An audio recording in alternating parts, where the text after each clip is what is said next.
Welcome back to Half the Battle. I'm your host, as always, Daniel Levy. Normally, your co-host is Shaq, but we're kind of separated right now with this quarantine. We're quarantining in two separate locations. Almost done with my 14-day quarantine, but man, this episode today is just for y'all, man. This has been a very trying time for everyone all across the world, and we got to stick together through this, man. So I just want to give back to you guys. You guys have been there with me through the ups, the downs. You guys never turn your back on me no matter what, and I'm not going to turn my back on y'all, and let's get right down to business. So we're going to talk about a lot of things today. We're going to talk about how we've been dealing with this shit. Also, we're going to be joined by UFC Middleweight Eryk, your boy Anders, here in a little bit. Not to mention, one of the media members I respect the most. Now, you guys know I'm quick to call guys out on their bullshit, but on the flip side, I'm also quick to praise people that deserve the praise. And my boy Nolan King, at MMA_Kings on Twitter. This guy's the real deal. I've been friends with him for a long time, and this is a guy where he's known for breaking all the upcoming fights that no one knows about. This guy is an insider if I've ever seen one, and it's going to be good to welcome him to Half the Battle for the very first time. So we're gonna talk here for a little bit, then I'm going to hit up Eryk Anders, then Nolan King. We're going to get to your fan questions. We're going to do the whole bit. So let's get right down to business. So first thing, man, how are you guys holding up? I mean, this is a really important question. I mean, everyone's dealing with this differently, and I got to admit, the last week has been kind of tough for me, but I really feel like tons of people have it worse than I do, so I'm not in a position to complain. Look, I have a roof over my head. I got food stocked up. I'm good to go. I guess the things that kind of have been fucking with me a little bit is the fact that, I can't go to jiu-jitsu every day. And, for me to say that to the world, you guys might be like, well, I can't put food on my table. So, again, I'm not complaining. I'm just telling you guys what part has sucked for me. I know other people have had it a lot worse, and we're rooting for you to get past this. You know what I mean? We all got to do this together. So for me, the thing that sucked most is getting out of my normal routine of working out every single day. I kind of feel like, I'm not a guy that, does a lot of drugs or, does all these things. Like I don't have I don't have too many outlets besides jiu-jitsu and, music and stuff like that. But for other people, man, I just really feel for you guys. So I hope that you're doing your best to stay positive during this time. And for me, now I got to get into a routine, man, because normally it was every single day at 12, I go to jiu-jitsu. That's my routine. You feel great afterwards. You're good to go. But now it's like, man, I got to do these at-home workouts, and I've been feeling kind of lazy. But today I was able to go out for a run, which is a step in the right direction. But now we got to get into that consistency of doing it every single day. Now, the eating part hasn't really been an issue for me because I do like to cook all my meals, and I've been passing this time by cooking a lot. Look, if you check my Instagram, it's at DFL on drums. Cooking's become a serious passion of mine over the last year, man. So definitely find ways to distract yourself, whether it's cooking, whether it's reading, exercising, whatever the case may be, playing music, playing video games. Now, so I got on this run today, and I'm happy about that. So now what I want to start doing push-ups. I want to start doing squats, sit-ups, and do everything. Also, another way I've enjoyed passing the time is I've been playing a lot of Call of Duty Warzone with my sponsored athletes and just some guys in the UFC too. My boy Chas Skelly, my boy Jared Nitrain Gooden, 16-4. Hopefully the UFC signs him soon. So if y'all want to play some Warzone with me and the boys, just hit me up. DFL on drums on PS4. But you guys know it's a cross-platform game, so we can get in with you Xbox players too. Don't worry about that. But man, it's just a lot of fun and a great way to really distract your mind and maybe blow off a little steam if you're into shooting things in video games. And if you're into shooting guns too in real life, it sucks you can't go to the gun range, but maybe if you're not surrounded by too many people, you're up in the mountains, maybe you can have some fun there. So just do what you got to do to stay busy during this time, because it's so easy to be discouraged. It's so easy to fall into a depression. It's so easy to wonder, when's this shit gonna end? When's my life gonna continue? And back to normal. And it's one of those things where it kind of makes you appreciate what we had before, because there was never a situation like this, at least in my lifetime. We've had dramatic events, and not to downplay any of those, but never to this level where, you got to stay locked in your house for 14 plus days. And I say 14 days, that's just, the normal quarantine time for, because there's like I forgot the exact number. Someone let me know, but isn't there like a 10 to 14 day incubation period for this virus? So what I mean by that is you might not even have any fucking symptoms, and you're going around, talking to people, getting them sick while you don't even know that you're sick. So that's why I've been in the house for almost 14 days straight, but now it's looking like we're gonna have to be in the house a little longer. So this is survival at its finest. This is an interesting case, and you got to make sure you're staying positive, you're consuming the right materials, you're eating good foods, you're moving. Look, if you're not into working out as crazily as I am, that's fine. You can go for a walk, take your dogs on extra long walks, go hiking, just stay away from people for the time being. And hopefully this shit's going to pass soon, man, because, it'd be nice to get back to the fights. But again, you got to keep everyone safe in this situation. So we understand what's happening. But again, you guys can feel free to reach out to me. I'm down to talk to any of y'all that are going through a hard time, or just people that have been supporting me. Even the haters, man. If y'all going through a hard time, hit me up too, man. We're all humans here. And we all deserve to be heard. So definitely hit me up if y'all are struggling. Now, one thing I wanted to address, right? Because Jon Jones. Now, you guys know I'm a big fan of Jon Jones. Now, real quick, before I talk about his personal shit, let's talk about Jon Jones, the fighter. This is a man that, it officially says, 26-1-1, but between you and me, he's 28-0 as a professional. He's 22-0 in the UFC. Guys, we all know he destroyed Matt Hamill, so that loss is, man, it's such a fucking stain on his record, because he should have the most wins in UFC history. He should have the longest win streak in UFC history. The guy went 22-0 in the UFC. You've never heard of that ever. Ever. So this whole thing that went on with him, look, and I agree, Jon Jones, he ain't the brightest outside the cage, that's for sure. But people are out here acting like the guy murdered someone, like he should be locked behind bars for many years, like he should be fired from the UFC. Like, guys, do you understand what you're saying right now? Like, I understand the guy ain't the brightest. I understand he had a couple drinks and went for a little ride. And, man, that's a no-no. I don't condone drinking and driving at all. However, thank God no one was hurt. And that's not an applause on him not hurting anyone. That's just a fact, because no one was hurt. So you can't justify stripping the guy. Fine him and make him do community service. That's what his crime calls for. And all these people parading like it's the end of Jon Jones. Guys, stop. Like, don't you want to see him actually lose inside the cage than have the belt taken away from him? Like, I want to see who's the guy that's actually going to go out there and beat him in a fight. Dominic Reyes got pretty close, but you know what they say, close but no cigar. So I want to see what happens if they eventually have a rematch. And then you see guys like Thiago Santos saying, it should be me versus Dominic Reyes for the title. Like, Thiago, stop.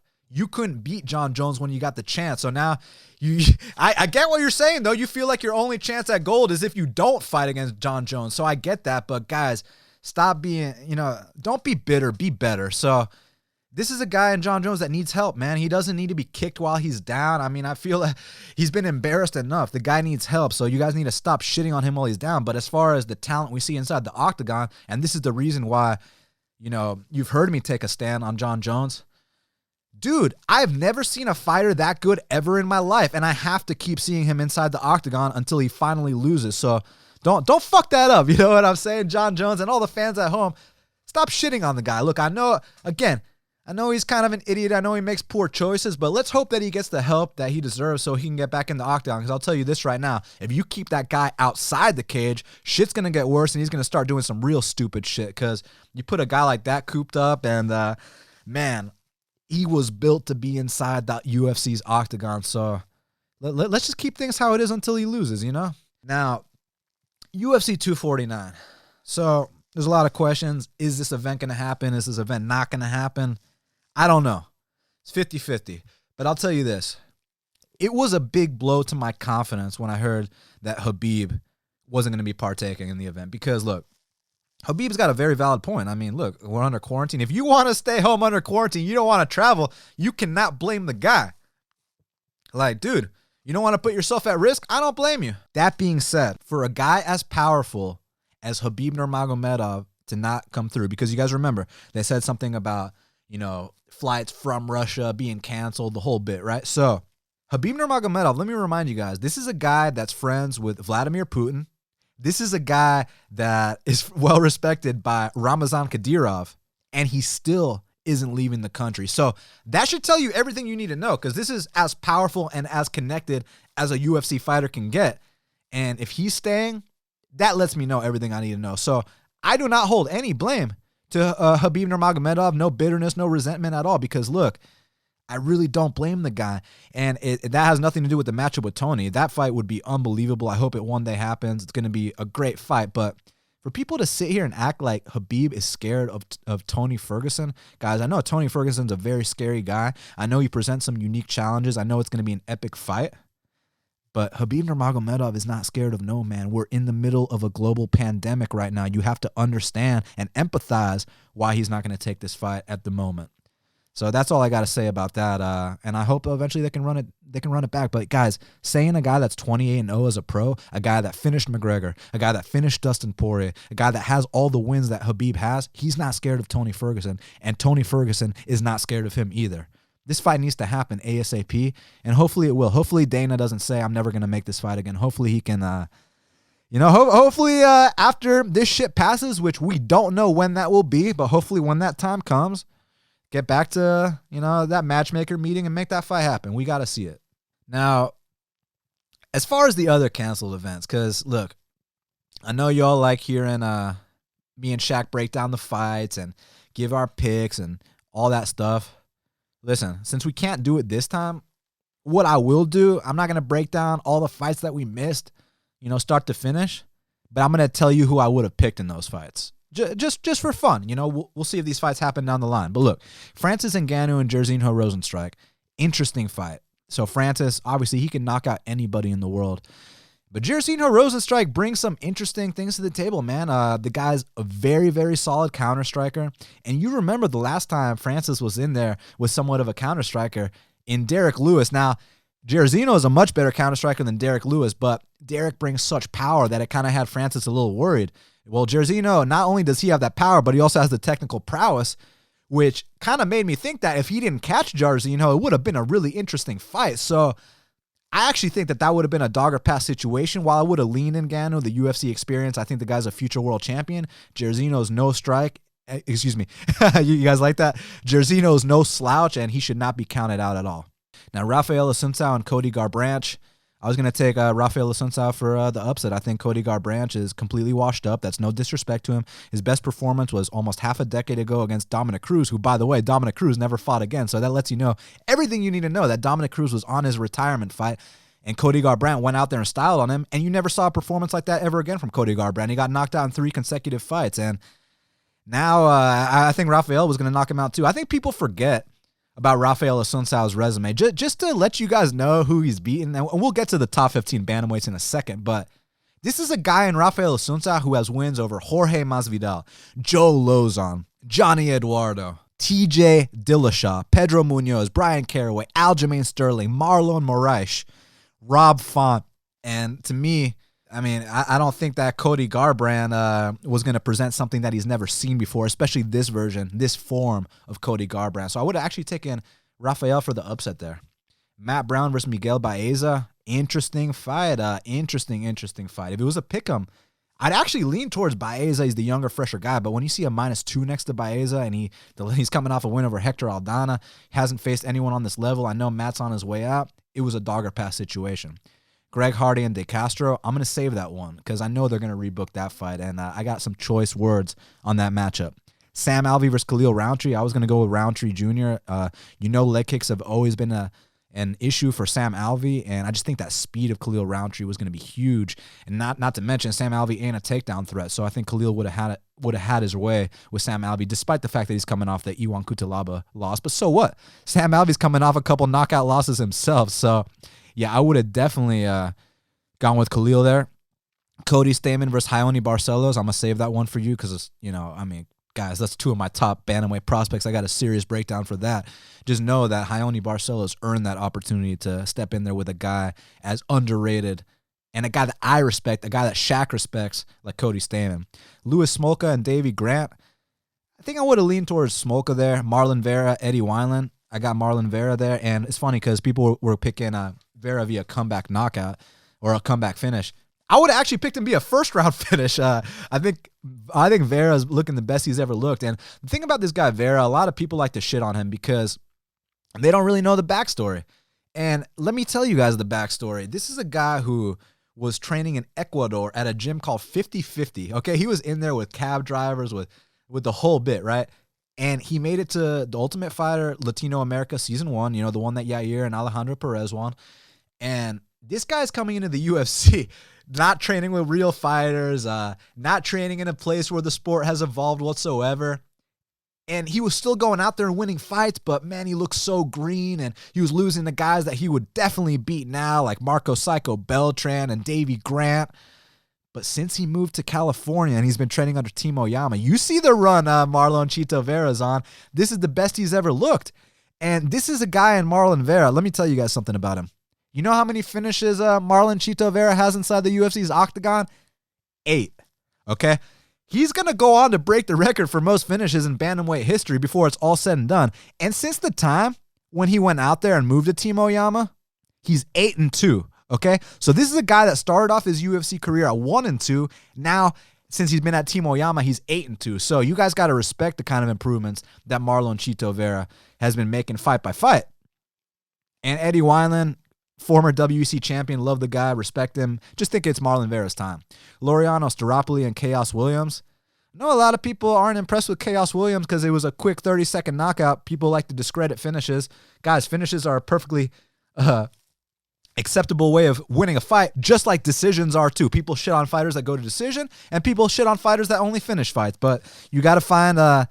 You just got to see how these guys match up, and I think Laureano Staropoli might have been in big trouble when he felt the power of Chaos Williams.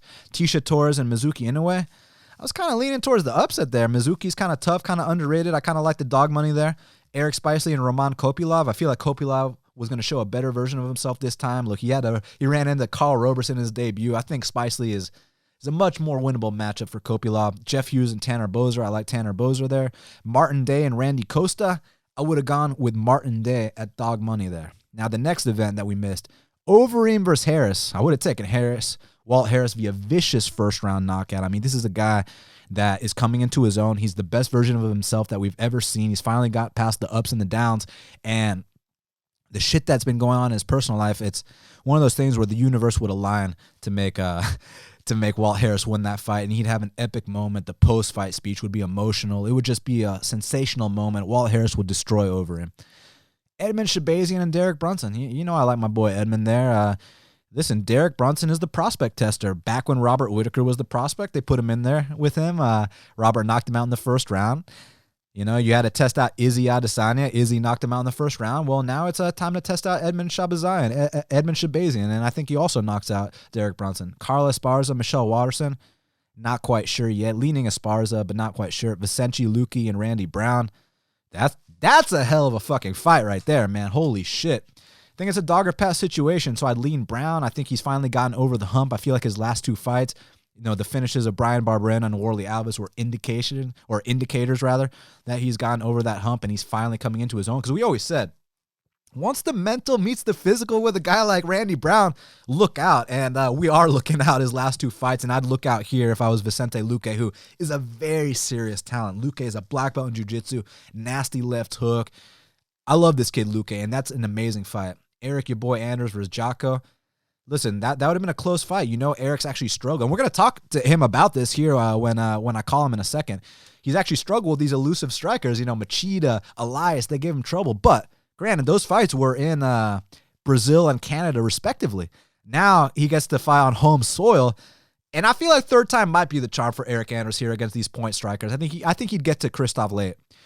Marcos Maluco Perez versus Alessio Di Chirico. Shit, that's a 50-50 fight if I've ever seen one. Nico Price versus Muslim Salikov. Oh, man, I love Price. He follows me. Very cool guy. Kind of think it's a tough matchup for him, but you can't count out Nico Price. He's a guy that can finish a fight out of nowhere. But this guy, Muslim Salikov, his striking level is something else. And unless he gets caught, I think he's winning that fight. At least Salikov should be the favorite there. Tristan Conley versus Alex Leco da Silva. Oh, that's easy work for Alex da Silva. Don't let that Pereira fight confuse y'all. Alex De Silva would mop the floor with Connolly. And another fight where someone would mop the floor. Cole Williams versus Philip Rowe. Look out for my boy Philip Rowe. He's the real deal. I actually sparred with him in Atlanta a couple years back. Thank God he took it easy on me. But it was that moment when I knew this kid will be in the UFC one day. And now they're giving him a favorable matchup in his debut. Julia Avila versus Carol Hossa. I'm going to lean towards Avila there. Dante Almeida versus Rodrigo Nascimento. I don't remember Nascimento, but I haven't been that impressed with Mays. So I'm going to go with Nascimento there. And then last but not least, Davi Hamos versus Arman Sarukian. Man, that's a tough fight to call because you got the high-level jiu-jitsu of Davi Hamos versus the high-level wrestling of Arman Sarukian. So who would cancel out who? Both guys coming off close losses. Well, the Arman fight was a little closer to Islam Makhachev. So I'd have to see a line on that before I give a confident pick. You know what I mean? But yeah, those would be my picks on those. You know, let me know what y'all think in the comments. Hey, I know you'll appreciate the fact that I went out there and let you know my picks for those, because man, this is some crazy times, my guys. So I appreciate y'all. I appreciate y'all listening to what I have to say. Now we got to hit up my boy Eryk Anders. And joining us now on Half the Battle is Eryk, your boy Anders. Eryk, how's it going, man? Welcome back to Half the Battle. Man, everything's going good, man. How about yourself? Been great. Like I told you off air, everything is good minus the no jiu-jitsu everyday thing. But, I mean, a lot of people have it worse than me, so you're not going to hear me complain. But I got to know, how's this quarantine life been treating you and the fam? Man, actually, it's not really been as hectic as I thought it would be, being in the house with the two boys. Me and my wife have a 10-year-old and an 8-year-old who are just full of energy and whatnot. So, but, everything's been cool at the house, We get out, we go for a walk, we go for a run, we go to the park, play soccer. So, I think the main thing is to get out of the house and get those kids burning some calories, wasting some energy. Yeah, no, that's what I was going to ask you first about. I mean, look, you've always been a laid-back individual, but this ain't just about you, man. You have a wife, the two boys. Has it been challenging at all keeping everyone in the household positive and active? Man, not really. We got an active household anyways. The boys, play a different sport every season, so it doesn't take much to get them up, away from the computer. Now they have schoolwork they have to do in the morning, so, it's pretty much something, man. It's better than being at school, man. You get a much longer recess. You can eat whenever you want. You can take a break. There's not so much schoolwork that they don't have they don't have time to do anything else in the rest of the day. So the kids are playing sports now. How awesome is that for you as a dad, man? I bet you get a lot of pride and enjoyment out of that. Yeah, it's fun to watch them go out there and compete. They do team sports and like individual sports like jiu-jitsu and wrestling and soccer and football and whatnot. So, man, it's cool to, just watch them go out there, compete, and have fun, most of all. You think we could be looking at some future UFC fighter? Because, I mean, if they're starting jiu-jitsu and wrestling this early, sky's the limit. They say they want to do it, but, at the same time, they've never really been punched in the face. So, there's a lot of people who say they want to do this thing, and, once they get that first, bloody nose, it kind of changes things. So, I think my kids are pretty tough, but, man, we'll see if that's what they want to make their life. But regardless, they're ready to go on the playground if someone challenges them, right? Oh, yeah, no doubt. There's no doubt in my mind that, a situation like that, they'll be able to defend themselves and other people if necessary. So, I mean, besides, going out, being active, what kinds of things you've been doing at home? You've been watching shows, you've been playing video games. What's the deal, man? Yeah, my kids are really into Fortnite, so we've been playing a lot of Fortnite here lately, and me and my wife started the third season of the Ozark, and we just finished something else. Oh, yeah, we've been on that Tiger King. We was on that early. Dude, okay, I got to know about both these. My brother recommended both. I don't really know what to think, but I don't feel like I should have an opinion yet because I haven't watched either. So, I mean, which one do you think I should check out first? Well, I think the Tiger King goes a little faster just because it's only like 7 episodes and it's the whole thing. Ozark, it's the third season. So, and, I just found I thought Tiger King was hilarious, man. Just the extremes that everybody in the show goes to. So, man, you just got to check it out, man. If you like wild, redneck, batshit crazy kind of stuff, then it's for you. I mean, it definitely sounds entertaining. I'll give you that for sure. But let me ask you this on a separate note, and no one knows the true answer to this, but it's just something that people want to talk about. Hopefully, give a little positive energy. But if you had to take a guess, when do you think life goes back to normal? Well, I don't think anybody really knows. They said, everything was going back to normal at Easter, then they extended it a little bit longer. So I think they'll continue to evaluate the numbers and see, when there's a decline and whenever it's safe for everybody to go on about their normal life. So, I don't have a clue. First they said 2 weeks, then they said a month, and now blah, blah, blah. So, they canceled the Olympics, so obviously, there's issue that somebody knows about that we don't know about. So, and we'll see what happens, man. I'm just going to continue to do what I do and, hang out and use this time to rest, recover, recuperate a little bit. Yeah, no, I mean, I said this earlier. If a guy like Khabib, who's as powerful and connected as he is, can't leave Russia, I mean, that tells me everything I need to know right there, Eryk. Well, my thing is, why did he go back to Russia? Of course they're having travel bans. Nobody's coming to America right now. Everybody know that. Well, why did he leave in the first place is my question. Well, I mean, I would assume probably because AKA was closed, right? Wouldn't that probably be the reason? But I heard Daniel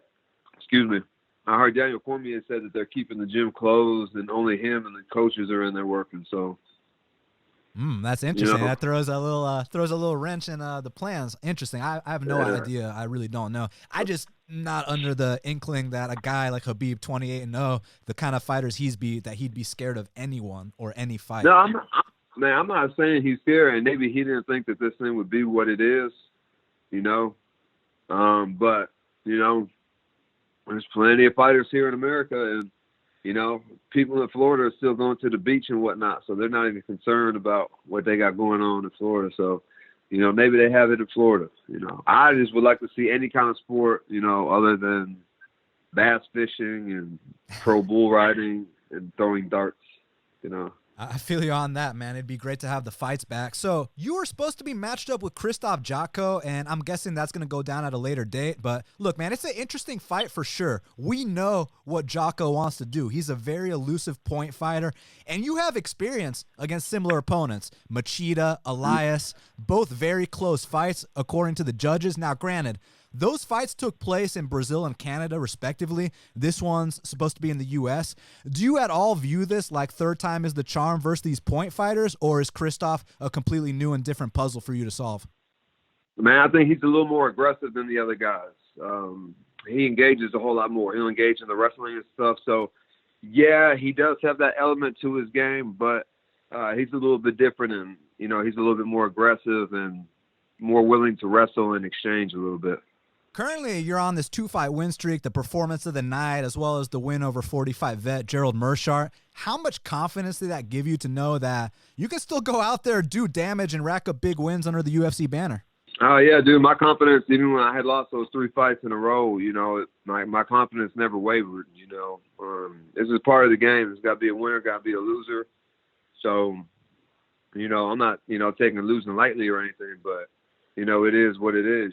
Each competition, each contest has a history and a life of its own. So just because you did good or bad in the last fight, I don't think should matter in the next fight. That's an elite mindset because, look, prior to this 2-fight win streak was the infamous Khalil Roundtree fight. Now, after that fight, a lot of people counted you out completely. Now, you've never struck me as the kind of guy that needed to prove anything to anyone but yourself, but does it at all feel good to show that you have been progressing and evolving as a fighter? Yeah, absolutely. I think each fight, I think that was just an off night for me.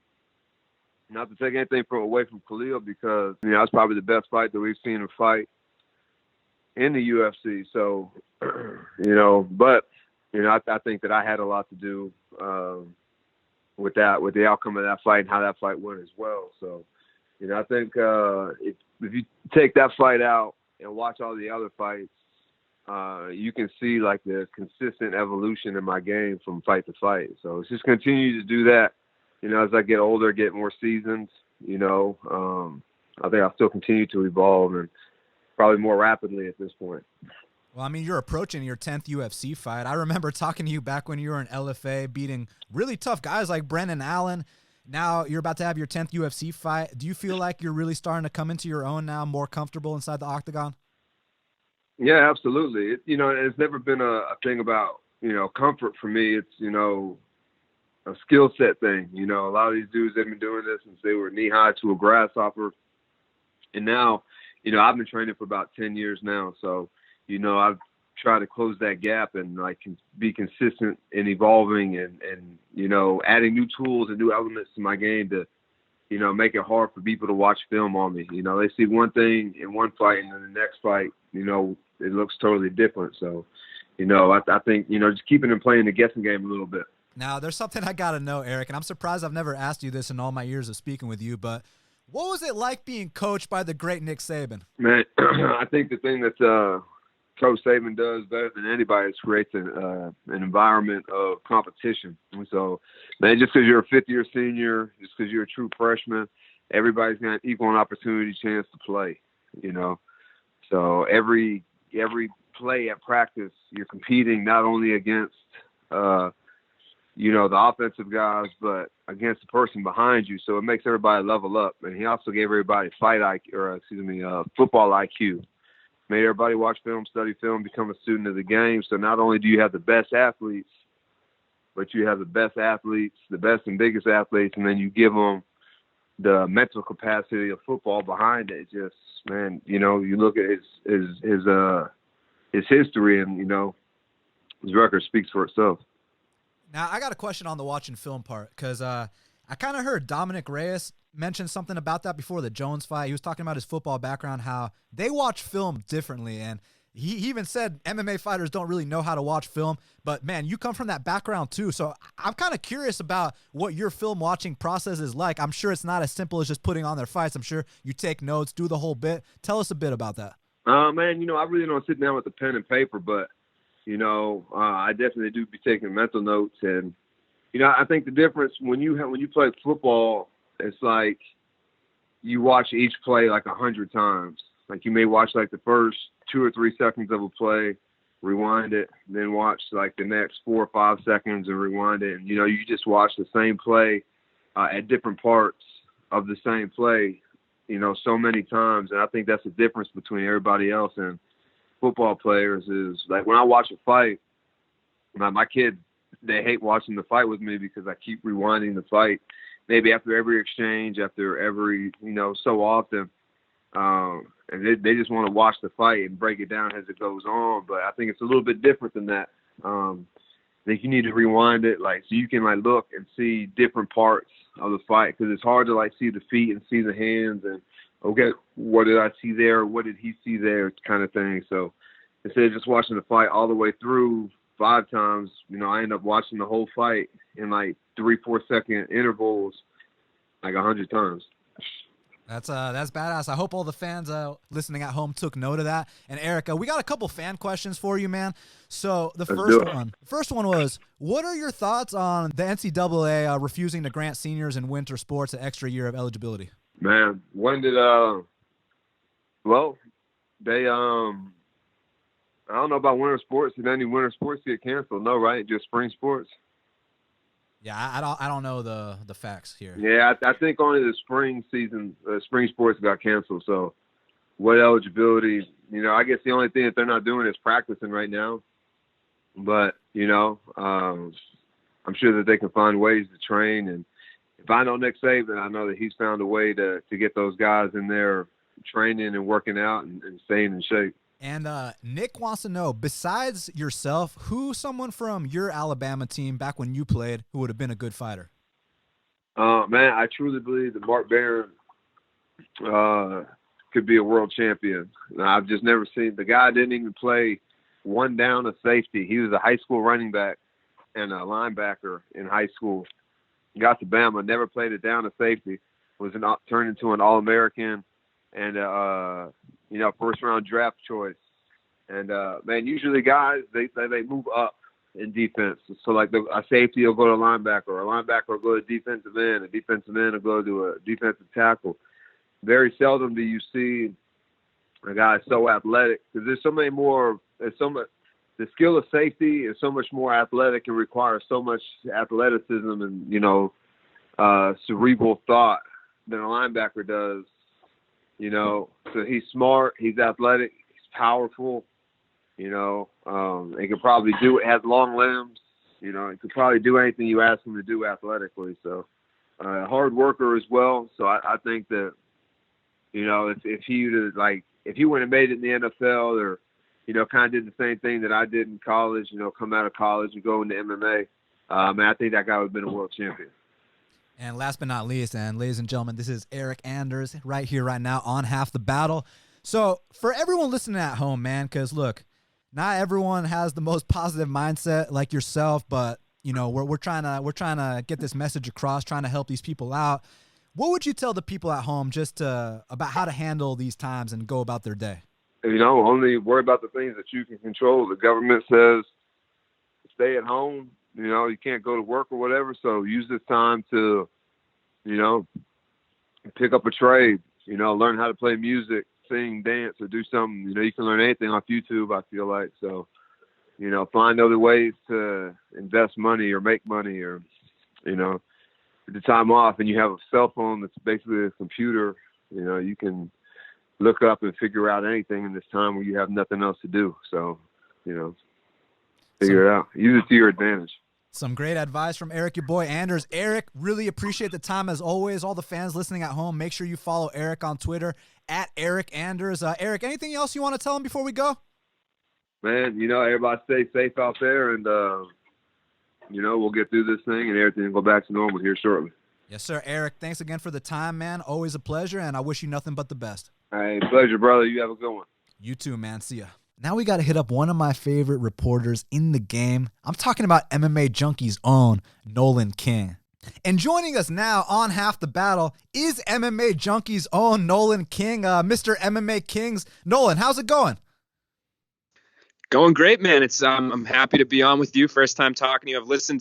I've had your voice come through my headphones quite a bit, but it's nice to be able to talk to you on the phone here. Man, it's great to be able to talk to you, man. Listen, we've been friends for a long time, and now, man, it's really good to see the kind of things you've been doing with your career, really big things. And I remember before you were with MMA Junkie, and, we talk about these fights coming up, and you were the guy that was known for breaking all these matchups before anyone else knew about them. You're still doing the same thing, but now, someone's actually picked you up. You're working for a big brand, but prior to that, man, you were already doing the same things you're doing now. So let me know how you got connected in this industry, my man. Yeah, it was kind of a strange ride. It started out as a Twitter account that I just kind of did for fun. One day I was bored, made MMA Kings under an alias, didn't have my name attached to it at all. And it was just something I rolled with. I'd post, random little announcements here and there, things that I saw online that wouldn't be elsewhere, just kind of like, hey, the UFC website says that, so-and-so has a fight and nobody else has reported it. Like, here it is. And that slowly but surely turned into me starting to get information, kind of people sliding in my DMs, telling me stuff and things like that. So it's been a weird journey to kind of look back on it and see that this just started as just kind of something that I started when I was, or that I did when I was bored. And here I am. And now I have a career, like you said, at MMA Junkie, just pretty much doing the same thing. They've been great with just letting me adapt, or having them adapt to me versus me adapt to them. They've allowed me to pretty much do anything that I want. No complaints on their end. So it's a good partnership, and I'm really lucky to be able to do what I love and continue to break news. Well, you're killing it, man. One of the things I love about what you do, obviously the fight announcements before everyone else knows, that's great too, but the positivity you bring to the table. I've never, ever heard you be negative about this sport or, just put a dark cloud over, the sport that we all supposedly love. And that's not to shit on anybody at all. That's just the truth. You've always been positive. How have you kind of kept that mindset this whole time? Yeah, that's interesting that you say that. That's definitely something that I've tried to do. I think there's a lot of people out there. It's easy to criticize everyone else. And especially when we come down to some of these fundamental issues in MMA, I kind of recognize that things aren't perfect and it's hard to get them perfect. If somebody asks me my opinion, I'm there to tell it, but I'm not necessarily somebody that's going to go out and start screaming from the rooftops about every little issue or complain about everything. Sure, I'll call things out when I see them or if I think something's really wrong. But a lot of times I feel like when there's these debates, people get too caught up in the black and the white and they don't necessarily see it from the gray areas. So especially with Twitter, I feel like it's unfair, some of these issues, for me to go out and give you a really black or white opinion on something when a lot of times with these issues, it's kind of a gray area for me where I'm in between the two sides. And honestly, man, I think that, again, there's certain stuff that has to be called out, but I think that, to promote the positivity in the sport and kind of understand that this is something that we all love and there's reasons for it, I think is very important. I agree 100%. And I feel the same way. Look, everyone knows that I'm outspoken. I'll be the first to call someone out. But on the flip side, Nolan, I'll also be the first to praise someone and give them their due. And I feel like you deserve it. But, man, the reason I have you on today, obviously talking with you all the time is fun. But, look, we got the fighter's perspective on what's going on in the world. We got my perspective, the gambler's perspective. Now I got to know the MMA media perspective, and I couldn't think of a better person to talk to than you. Dude, what's going on in the world right now is unprecedented. We've never had times like this ever. How are you dealing, man? How are you coping? Yeah, it's not easy for sure. I think that, professionally, we've had to make some adjustments. Obviously, I think every site has. We don't cover live events anymore. We have to kind of get a little creative. And sure, there's been news. There's been, Jon Jones getting arrested again. There's been all this madness that's going on with 249. Will it happen? Will it not? But generally speaking, we've kind of had to adjust. And I think that that's really what you got to take away from this, no matter what you do, is, you got to do your best to keep going. And regardless of this, the things that you can't control, you gotta, buckle down and control the things that you can. And that's really what it comes down to. If the coronavirus starts to continue to make the economy plummet and jobs go away and there's no fights for us to cover, that's not something necessarily that I can control. But for now, I can bust my ass to make sure that we're still putting out enough content, or that we have good ideas that we're able to, new ideas that we're able to put out there that people are interested in new ways. So that's really what it comes down to, man. I know it's tough sometimes to take the emotion out, especially when you have, different, whether it be financial ties or some people are obviously affected by this health wise. Like, it's tough, but I think it's kind of not in our hands almost. And it's kind of a tough thing to accept, but we got to do the best job that we can to accept it. For everyone listening at home, I hope you paid attention to what he just said. It's not good to focus on things you can't control. But I got to ask you this. Look, I gave my prediction on this. I asked our guest earlier his prediction. I got to know yours, man. What do you think the chances are of having an event April 18th? You're not the first person to ask me that this week, and it's so tough because I think the chances are low, but I don't think that it's totally off the wall that it could happen. The determination of the UFC in this instance is kind of crazy. Just both within the fact that I think part of it is that they don't want to be wrong. Part of it is they see an opportunity to be the only sport. They might be able to, surpass or go in a direction than these other sports are with their leagues, because the fact that it only takes, a few people to put on an MMA fight. You're not having a whole football team go against each other, a whole hockey team. So I think that there's a small, if anybody can do it, it is the UFC, especially where you got, Indian reservation lands playing into it. You have states that are a little more lenient with their laws. I think there's a lot of possibilities the UFC could look into. But at the same time, I think that there's a ton of issues. The travel issues are huge. We see the 249 card had a ton of Russians on it. Those guys are essentially, all off the board. You have fighters, training today outside in their driveway, not being able to have the proper nutritions from the a lot of them get sent meals. They're not having those. So there's a ton of problems, man. And maybe they would be able to put on a couple of fights. Maybe there'll be, some guys that would be able to get from point A to point B, but I think there's a lot of odds against them. I'm not saying it's impossible, but I would say the odds are fairly low. And I agree with that. I mean, I hope we're wrong, just out of selfish reasons. And Grant, I say selfish reasons if they are to put on an event. Like I already mentioned earlier, I hope they do it in a safe way, obviously, or in a safe and healthy way. But let's say it doesn't happen April 18th. You think the UFC can get back on track maybe in May and June, throw some events then? Yeah, I mean, I think it's not out of the question for sure.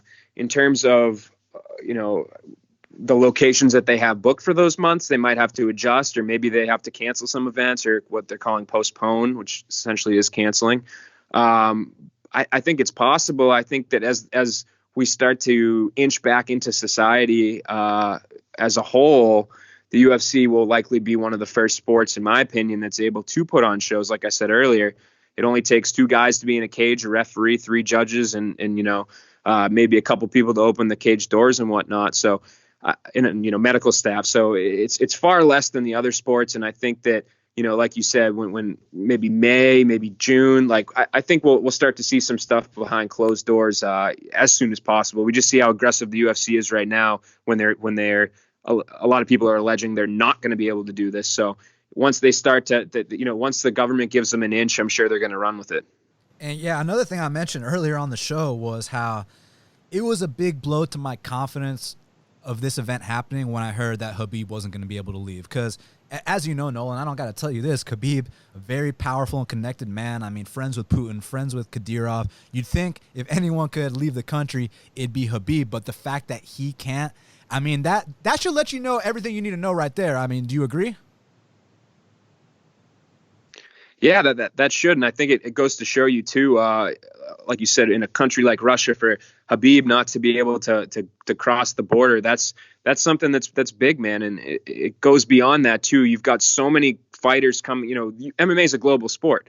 You've got fighters coming from all over the world, all different countries, all different states that have a ton of different, whether they be legally binding restrictions, whether they be suggestions. It's just there's so many logistics that's why when I look at a 13 fight card or however many fights Brooklyn's supposed to have, like, there's no way that's going to happen. If you told me, hey, they're going to try to put on 4 fights and they're going to be mostly guys that are in the United States, then maybe I would say, okay, like, people can get from point A to point B in a car. Like, it is possible. It's the least ideal scenario ever, but if the UFC set on it, we could do it.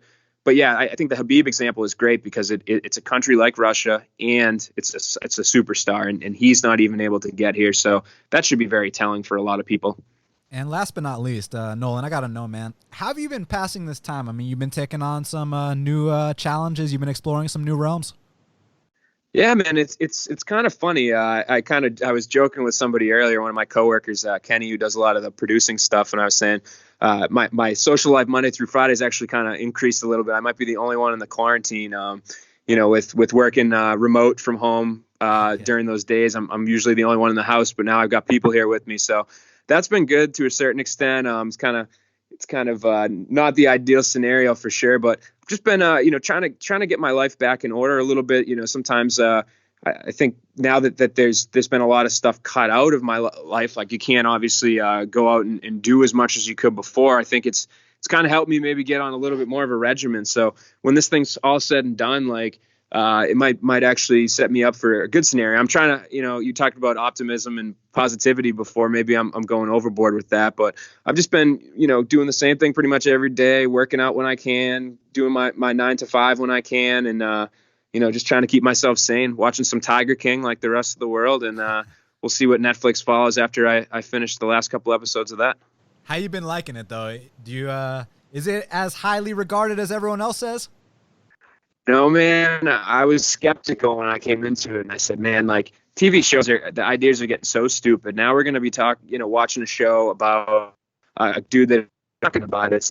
And within like the first 10 minutes, I hated how much I loved it. And it keeps you on the edge of your seat. There's just a lot of characters that are there's nothing fake necessarily about them. They're just some of the weirdest people you've ever seen. And I highly recommend it. It's a quick watch. It's only 7 episodes. And especially where you don't have as much to do during these times, I recommend it for anybody out there that's questioning it, especially those that think they might not like it. You probably will. Yeah, no, that's kind of where I stand right now. It's kind of funny. So I'm not one to judge something I haven't seen, right? Like, and I haven't seen the show, so I can't really give my opinion on it. Just everything I've heard about it, I was like, man, that doesn't really seem like something I'd be into, watching white trash with a tiger. But everyone I trust is like, dude, no, listen to me. You have to watch this show, Daniel. So, Nolan, I think I might have to give it a spin later this week, my man. Yeah, man, I recommend it. Like, I think that, yeah, it's very gripping, which is bizarre when you think about, again, how it's pitched. But definitely check that out, and let me know what you think, Dan. Will do. Nolan, thank you so much for taking the time to speak with me right here, right now on Half the Battle. I'm glad we finally got you on. We got to do it again soon, no doubt about it. And like you said earlier, In my opinion, there's no such thing as being overly positive, man. You're doing the right thing. We got to wipe this negativity away because the only way we're going to get past this thing is to do the right things, have the right mindset, and be level-headed the way you're approaching this. So much respect to you, my man. All the fans can follow you at MMA_Kings on Twitter. And Nolan, anything you want to let the fans know before we go? Not really. Just like you just said, follow me on Twitter at MMA_Kings. You can check out my work on MMA Junkie. And Dan, I appreciate you letting me come on here, man. We'll have to do it again sometime because I definitely have had you in my headphones during my workouts at the gym and going on runs and stuff over the years. So let's definitely do it again, buddy. All right. I appreciate that, my man. And we will speak very soon, Nolan. All right. You take care. Hey, you too, Dan. Take care. Let's get to this fan Q&A. So Ace wants to know, what's your quarantine snack meal of choice? What have you gotten done with all the spare time that you wouldn't have time for otherwise? And what do you miss the most about your normal routine? Great questions, man. So let's go in order. So my quarantine snack meal of choice. Dude, like I told you, I've been cooking a lot. So if anyone wants to see what Chef DFL is all about, make sure you follow me on Instagram at DFL on drums, Daniel fucking Levy on drums. Used to be one of the top drummers in ATL, you know what I'm saying? I'm going to get back there one day now that I got time to do shit, you know what I'm saying? Okay, so what are my quarantine snack meals of choice? So I love making a good steak, medium rare, pasta. The breakfast is always on point with me. You know, I got some Latin roots, so we're out here. Nice egg scrambles with tortillas and avocado, the whole bit. Cottage cheese, try that out. Let me know what you think. Some salsa on top. The chicken's been good too, man. We've been taking care of those wings, man. Now my secret with the chicken, y'all gotta look up that harissa. That harissa seasoning. That's where it's at with my chicken. So yeah, I've been making a lot of food. What have I gotten done with all the spare time that I normally wouldn't have time for otherwise? Video games. I never play video games when shit's like normal, but man, right now I've been fucking playing Warzone with all my fighter friends, but y'all are more than welcome to play me too. I got time to do that. And also back on the drums, man. I definitely want to use this time to get back into music a little bit. It's something that I've been missing since I left, but I left for a reason because it wasn't paying me shit. But now that passion I have for music, it'll always be there, man. I was born a musician. So yeah, I'm trying to get back into music as much as possible. Just trying to juggle, just trying to juggle the thoughts in my head, like being like, well, what are you going to do? You know what I'm saying? But at this point, it's not about what I'm going to do, what I'm planning to do. It's just, you got to do it for yourself. So yeah, trying to get back on the drums. And what do you miss most about your normal routine? Dude, I fucking miss jujitsu. Like I told you, man, that was like my therapy. That's what keeps me sane. That's what keeps me level-headed and balanced, kind of keeps me chilled out. So I really miss jujitsu. That's the thing about my normal routine. So Manny says, how do you like Dominic Reyes at 185? I don't, man. I think he's too big for 185. You know, this is a guy who, he's like 6'5". He's got the massive reach. There's no way in hell he can make 85. He struggles to make 205. And I think he's got the potential to be a champion at 205 pounds. So I don't want to see him at 185. I want him to stay at 205, work his way back up, get that Jon Jones rematch, and who knows? Maybe in the rematch he can go out there, correct his mistakes, and actually get the win this time. So out of all these guys at 205, I really do feel like Dominic Reyes has the biggest potential to be a champion. He just has to stay at 205, has to stay the course. Orange Patriot says, what are your odds that UFC 249 still happens? If not, when do you predict the next event will be? I really do not know, brother. 50-50 on it myself. I just hope things get back to normal soon, you know, and in a healthy and safe way, of course. Kevin Goodson says, if you were making a super card out of all the fights that got canceled, which ones make the cut? Good question, my man. Overeem and Harris, Shabazian and Brunson, Luque and Brown, Anders and Jotko, Price and Salikov, Davi Hamosh and Sarukian, Rosenstreichen and Ganu, Rafael Assunção and Cody Garbrandt, Matt Brown and Miguel Baeza, Greg Hardy, Yorgan De Castro, and last but not least, Marlon Chito Vera versus Davey Grant, and you can add Laureano Staropoli versus Chaos Williams in there too. My boy Jack Scott says, if Tony fights at UFC 249, should it be for an interim belt? Yeah, sure, why not? I mean, the guy was already interim champ. He never officially lost that belt in a fight. He was stripped. At the same time, Khabib fought Dustin not too long ago, so it's not like he's been inactive to where you should go around making interim titles. But if there's any guy you can make a case for making an interim for, it's Tony Ferguson. So yeah, I wouldn't mind that. Jimmy C says, could you do a breakdown of Khabib versus Tony so I can pretend for 10 minutes that it's actually going to happen? So it's funny, man. I actually did a breakdown of this the first time it was supposed to happen. I think it was back in New York. I had Sean Carey and James Vick on the show. They both picked Khabib, and I picked Tony that time. And I think it was like plus 265, plus 280 odds on Tony. But now I was actually leaning more towards Khabib this time. I think that Tony's gotten a little bit older, and since that first time I picked him, which was like 4 years ago, he's been getting dropped in a lot of fights. And not only that, he's very easy to take down, but the thing is his jiu-jitsu's so damn good. He can attack you with triangles. He can elbows from bottom, the whole bit. Not to mention his striking is really damn good too. Khabib's gotten better as well. I mean, Khabib, you saw him go out there, knock down Conor McGregor. If I would have told you before that fight that he was going to go out there and knock down Conor McGregor, you would have said I'm crazy. But not only did he knock down Conor McGregor, he choked him out too, choked out Dustin Poirier. I mean, Khabib is the real deal. But so is Tony Ferguson. That's why that fight needs to happen. And I think Khabib would dominate him. It's just a matter of would Tony find that finish along the way, right? That's the big argument. The elbows from bottom, cut him up. Maybe catch him with a big shot in the later rounds, something along those lines. So Tony's a guy you can't count out, but I felt like Khabib was the rightful favorite this time around. A couple years ago, I think Tony would have had a better chance, actually, but the dude's almost 40 years old. Not to discredit him, he's a fucking amazing fighter. So, you could never count out a guy like Tony Ferguson, ever. And I don't fault people for taking either side of that fight. You can make a case for both.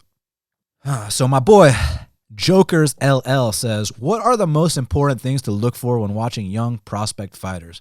Fantastic question, my man. So obviously people like knockout power a lot, and that's great. But what I look for in young prospects is the fight IQ and the resolve. Are they able to overcome adversity? If they get in bad spots, can they overcome it? Or are they just a front runner? I need to know these things. So the fight IQ is so important to me. And the cardio, obviously, the decision making, which goes back to the fight IQ. So yeah, I mean, you just gotta look at these young prospects and try to envision what their finished product would look like.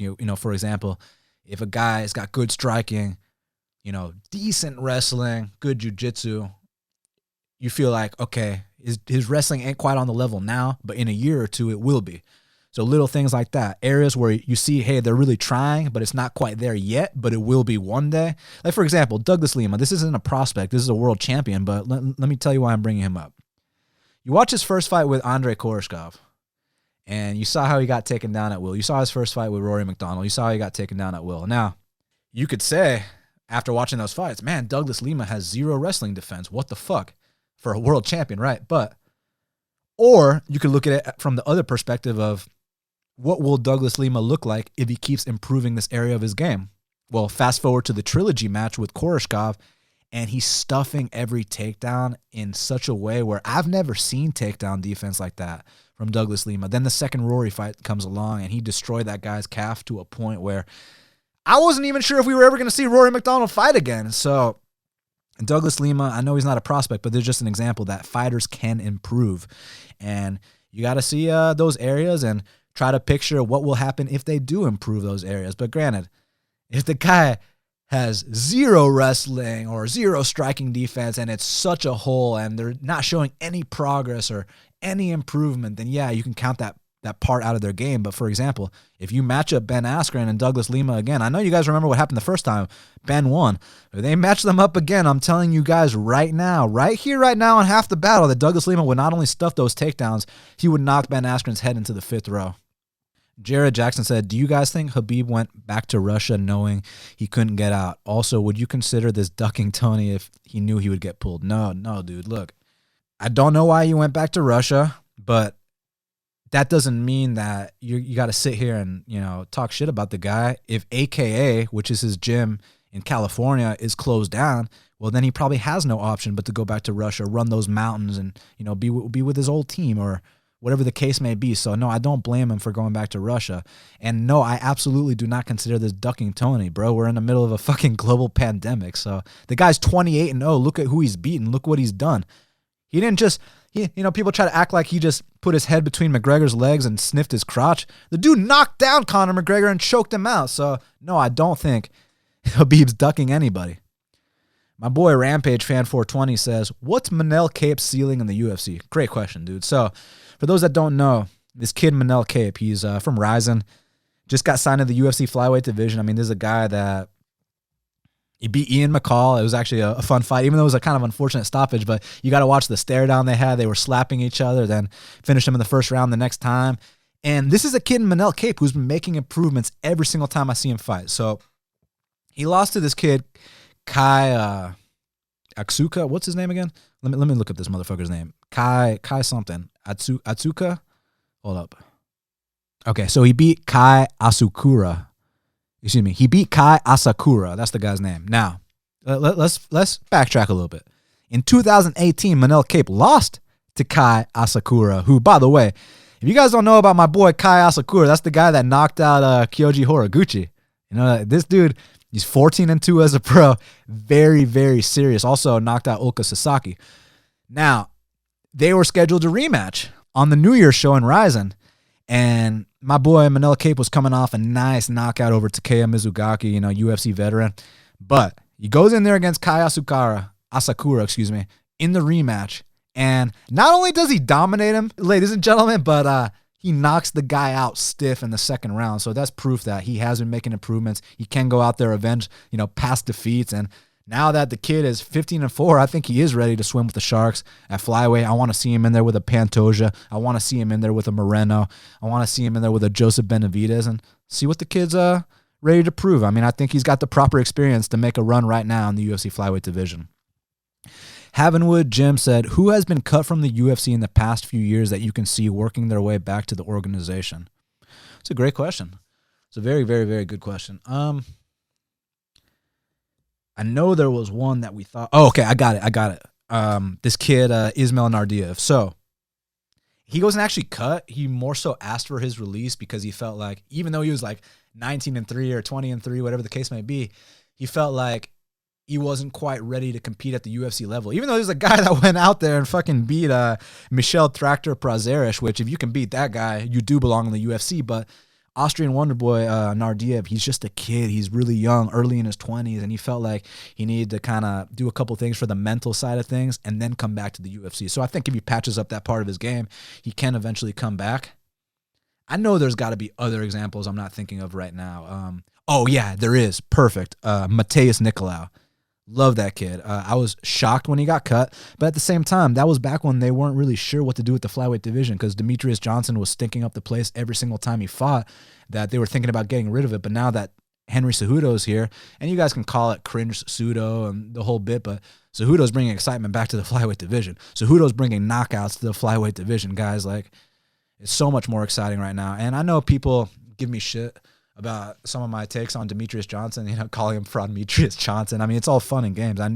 I could never hate on someone that has as many UFC belts in their house as Demetrius Johnson. So I think the guy is absolutely unbelievable. But look, sometimes you got to give some people shit. Look, we still like to have fun and be entertained, right? But there's no lie in saying that Cejudo brought far more entertainment to the flyweight division. And that being said, now that the flyweight division is somewhat booming again, let's get Mateus Nicolau back in the mix. Kevin says, as far as enjoying watching fights, do they need to be judged? At the end, do we really need to ask three dudes sitting cage side what they think? Betting will adapt to whatever the sport is. Thanks for the show. I really enjoy it. Kevin, firstly, thank you for enjoying the show and for listening, man. We really, truly appreciate that, man. Thank you so much. But yes, we absolutely need judges in this sport because I'll tell you what, if these fights go to decision and there's no judges, every fucking fight's going to be a draw. And the thing you got to understand about these judges, man, the judging system, the judging criteria, the scoring criteria, that's not the issue. The issue is these incompetent, old-ass boxing judges that don't know a fucking thing about MMA. So if you can get the proper training, the proper education, I mean, if these guys went back and studied the history of the sport like I did, then they'd probably make better judges. But and that's not speaking for all of them. That's just for the couple ones that like to fuck up these calls. But yeah, it's just about the judges being more educated, in my opinion. Johnny says, how long is it acceptable to mourn the loss of Khabib and Tony? we're still mourning. We're still mourning it, my man. It's brutal. It's vicious. Hopefully it happens later this year. But yeah, we're all feeling that, my guy. No doubt about it. Well, guys, thank you so much for these fan questions. Truly appreciate it. Guys, thank you so much for listening to this very special edition of Half the Battle, this quarantine part 1 edition of Half the Battle. I'm going to keep pumping these out, man. Look, we're having fun during these stressful times, but honestly, let's not even use that word that I just used to describe these times. Let's make it a positive time, you know? Try things that we haven't done before, get a new hobby, learn about things, start reading, start taking a course online, start connecting with people you haven't connected with in a while, whatever the case may be. Let's try to use this time to be positive and productive. I know it's easier said than done, and the times have been tough for all of us. Again, feel free to reach out to me if you need someone to talk to. But let's make this experience be positive for the most part, as much as we can with everything that's going on. But for everyone that's actually, dealing with, for people that are actually sick, or you have family members that are sick, we're thinking about you, man. We're hoping you pull through, do the right thing, stay quarantined. The social distancing, just do the right thing so we can all get out the house ASAP. So thank you guys so much for checking out this very special edition of Half the Battle. Thank you guys very, very much. Truly love that you guys have my back like this. Just know I got yours. Follow me on Twitter at Best Fight Picks. Subscribe to Half the Battle on iTunes, SoundCloud, YouTube, Stitcher, Spotify, and all the places where we are available. I mean, we're going to be back this week, but definitely going to be back when the fights start back up. This podcast ain't going nowhere in terms of disappearing. We are staying right here. And I want to let you guys know, I know you guys noticed the audio quality improved big time on the show, but by popular demand, I know you guys want the video show too. And trust me when I tell you, I've been hinting at it for a while. It's coming soon. Just got a couple little things to work out, and then we'll be right there. But trust me, the video show, Half the Battle, is coming very, very soon. This I promise you, all right? Hold my word to it. Hold me to it, guys. Anyways, thank you guys so much again. Truly appreciate it. Shit. Normally it's until the next time, let's cash these bets. But this time, until the next time, stay quarantined, stay healthy, and hopefully we get some positive news and some fight announcements. You guys take care.